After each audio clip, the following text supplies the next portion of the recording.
जय जोहार। आपने देखा तो न्यूज प्लस 21। मैं हूं आपमन के संग ललिता चक्रधारी। चलो एक नजर डालथन बिहिनिया के 10 बड़े खबर में।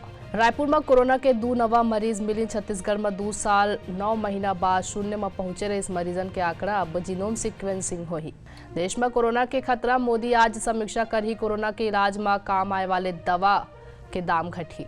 पंजाब के फिरोजपुर सेक्टर में BSF और पाकिस्तानी ड्रोन ला मार गिराइस। मुंबई में अनिल देशमुख 27 दिसंबर तक जेल में नहीं आ सकी बाहर। CBI ला सुप्रीम कोर्ट जाए के मिले समय।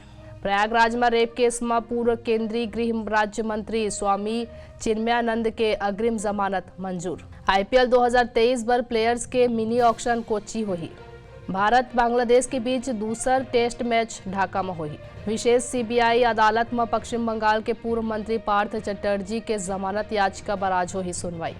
यूक्रेन के राष्ट्रपति जेलेंस्की अमेरिका पहुंची। जो बाइडेन लेकर ही मुलाकात। दिल्ली में सड़क के निर्माण और मरम्मत पर 700 करोड़ रुपए दी ही केंद्र सरकार। ऐसे ही तमाम जानकारी ले लगातार अपडेट रहे पर देखते रहो न्यूज प्लस 21 आप मन के हक के बात।